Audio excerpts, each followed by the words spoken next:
आए दिन social media पे ये देखने को सुनने को मिलता होगा कि भारत लाखों और करोड़ों की आबादी का देश, जहां शास्त्र के साथ साथ शस्त्र शिक्षा की परंपरा थी, जहां एक से बढ़कर एक योग्य और वीर शासक हुए, जिसे सोने की चिड़िया कहा गया, ज्ञान और शिक्षा के मामले में विश्व गुरु की संज्ञा दी गई, तो फिर महज हजार की संख्या में आए आक्रांताओं से कैसे हार गया? महमूद गजनबी, गोरी, बाबर कोई बड़ी सेना लेकर भारत नहीं आए थे, तो आखिर क्या वजह था? ऐसा भी नहीं कि भारत पर कोई इक्का दुक्का आक्रमण, भारत पर होने वाला प्रारंभिक आक्रमण था ईरानी और यूनानी आक्रमण। उसके बाद तो मानो आक्रमण का तांता लग गया। आपको मालूम होगा, मौर्यों के डिक्लाइन के बाद post Maurya period, Bactrian, Parthian, Indo Greek, Shaka और कुषाण आक्रांताओं का आक्रमण, जिनमें से कुछ ने तो भारत में अपनी सत्ता स्थापित कर, गुप्त काल में स्कंद गुप्त के काल में हूनों का आक्रमण, और उसके बाद मध्यकाल में अगर देखें तो अरबों का आक्रमण, तुर्कों का आक्रमण, मंगोलों का आक्रमण, मुगलों का आक्रमण।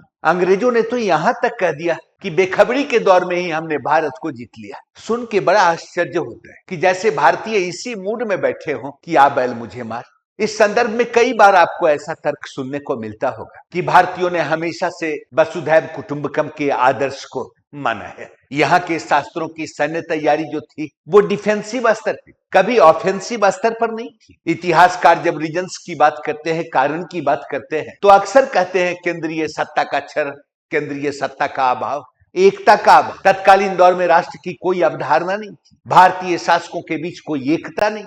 लेकिन यह भी तर्क देते हैं कि आक्रांता जिसने भारत पर आक्रमण किया, अपनी सत्ता स्थापित की, वो भारत के होकर भारतीय संस्कृति को आत्मसात कर लिया, भारत में ही बस गए, भारत में ही खप गए, और तारीफ करते हैं कि भारतीय संस्कृति इतनी उत्तम थी कि संस्कृति ने उसे अपने आप में खपा लिया। साथ में यह भी तर्क देते हैं कि इन आक्रांताओं के कारण भारत के वाणिज्य व्यापार में प्रगति हुई, ज्ञान का आदान प्रदान हुआ, सांस्कृतिक डेवलपमेंट हुआ, सांस्कृतिक विविधता आई।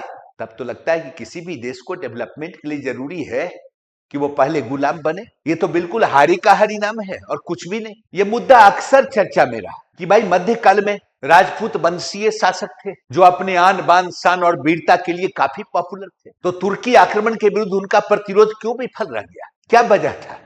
इतिहासकार तरह तरह का तर्क भी देते हैं। कुछ इतिहासकार यह भी तर्क देते हैं भाई तुर्कों की भौगोलिक और प्रजातीय विशिष्टता का हवाला देते कि उनमें मांसाहार का भी प्रचलन था, उनकी शारीरिक क्षमता उत्तम थी। लेकिन ये कारण बड़ा लॉजिकल नहीं लगता है। शारीरिक क्षमता राजपूतों की भी कमतर नहीं थी और उनमें भी मांसाहार का प्रचलन था, शस्त्र पूजा का प्रचलन था, इसको नकारा नहीं जा सकता। कुछ इतिहासकार ये भी तर्क देते हैं कि तुर्क आक्रांताओं का जो उद्देश्य था वो लूटपाट करना था, धर्म का प्रचार प्रसार करना। चूंकि तत्कालीन दौर में भारत के जो मंदिर थे वो उन्हें अट्रैक्ट कर रहे थे, उनमें धार्मिक जोश और उन्माद था, इसलिए वो भारी पड़े। इस्लामिक भाईचारे की भावना का हवाला देते, क्योंकि इस्लाम में कहा गया इस्लाम को मानने वाला हर मुसलमान भाई भाई, तो उनमें भाईचारे की भावना थी। वो मद्यपान नहीं करते थे, चूंकि इस्लाम में मद्यपान निषेध है। लेकिन ये भी कारण उचित नहीं लगता है। सही मायने में देखें तो 12वीं 13वीं सदी के तुर्क, मंगोल ये इस्लाम के तत्व ज्ञान से वाकिफ नहीं, ये इस्लाम के झंडे के नीचे जरूर आए।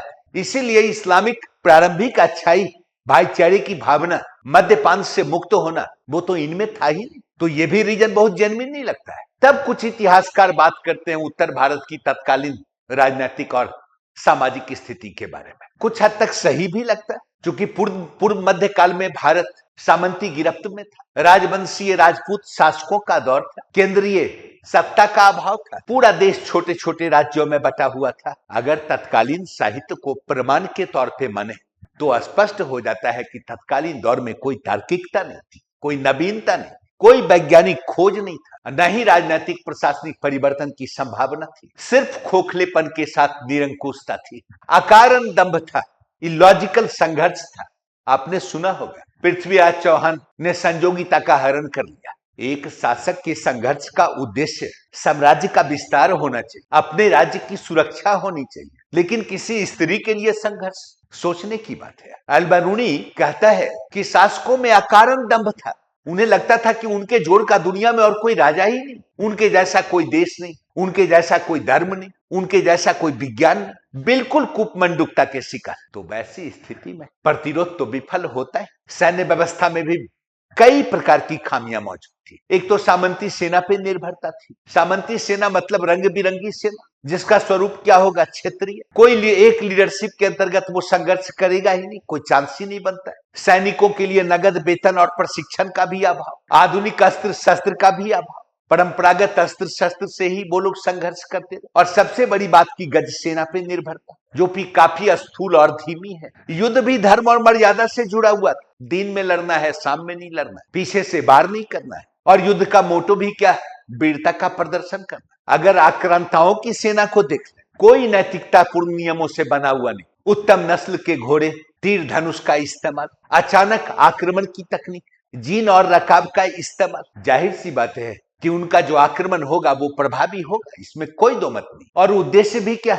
जीत को सुनिश्चित करना। अगर परिस्थितियां विषम रही तो कोशिश ये करना कि सैनिकों को निकालकर बाहर ले जाए, ताकि पुनः युद्ध किया जा सके। बहुत हद तक इस कारण को जवाबदेह माना जा सकता है। लेकिन फिर भी क्या ऐसा लगता है कि 1000 की संख्या में आए सैनिक आक्रांता एक बहुत बड़ी फौज पर भारी पड़ जाए? तब लगता है कि वास्तविक कारण जो है वो उत्तर भारत का समाज था। वर्ण व्यवस्था से उद्भूत जातियां और जातियों के अंतर्गत कई उपजातियों का उदय हो चुका था। शास्त्रों का हवाला देते हुए अलग अलग जातियां खुद को श्रेष्ठ साबित करने में लगी।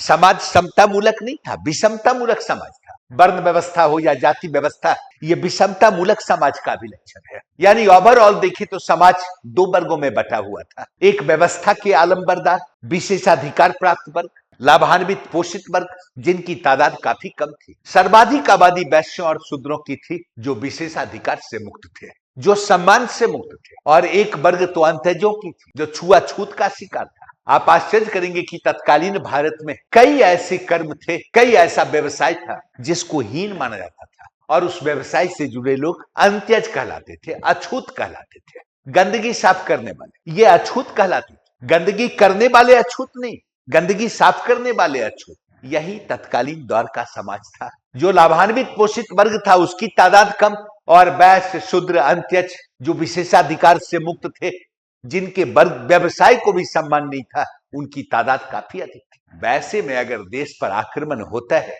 तो चुनौती कौन पेश करेगा? चुनौती पेश किया लाभान्वित पोषित वर्ग ने, जिसकी तादाद कम थी। तो चुनौती क्या हुई? अधूरी रही। यह अंतजों के लिए क्या फर्क पड़ रहा था, शासक देशी हो या विदेशी? जब उन्हें समाज में सम्मान ही नहीं, उन्हें उनके वर्ग को प्रतिष्ठा नहीं है, तो उनके लिए कोई बड़ा फर्क तो पड़ता है। अगर लगातार भारत पर विदेशी आक्रमण होता रहा और आक्रमण सफल होता रहा, इसके मूल का अगर कोई सबसे इसके मूल में अहम कारण था तो वो कारण था तत्कालीन समाज।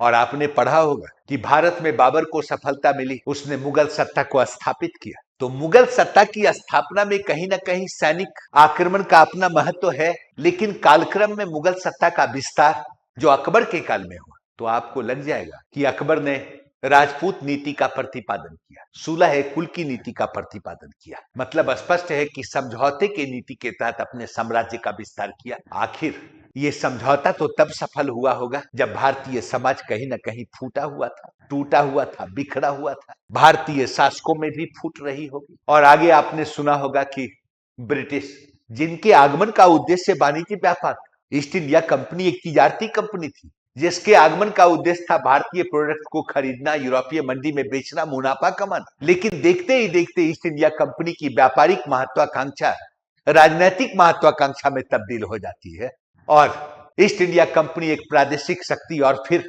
भारत की महत्वपूर्ण शक्ति के रूप में स्थापित हो जाता है। क्यों? क्या वजह था? अगर उसका भी रीजन ढूंढेंगे तो आपको भारतीय समाज में ही दिखेगा। और शायद यही वजह था कि उसने कहा कि बेखबरी के दौर में ही मैंने भारत को जीत लिया। हमें खबर ही नहीं था कि हम कब शासक बन बैठे, लेकिन जब शासक बने तो हमने भारत की अपरिमित सेवा की है। आपने सुना होगा महात्मा गांधी के लिए स्वतंत्रता का मतलब ब्रिटिश को भारत से निकालना नहीं, अंग्रेजियत को भारत से निकालना। महात्मा गांधी का स्टेटमेंट था कि भारत अंग्रेजों के पैरों तले रौंदा नहीं जा रहा, अंग्रेजियत के पैरों तले रौंदा जा रहा है। ब्रिटिश इतने शक्तिशाली नहीं थे कि उन्होंने भारत को जीत लिया, बल्कि हम बटे हुए थे, हम टूटे हुए थे, इसलिए उन्हें सफलता मिली। इसलिए ओवरऑल अगर आप देखेंगे तो आपको लगेगा कहीं ना कहीं हमारा समाज जवाबदेह है,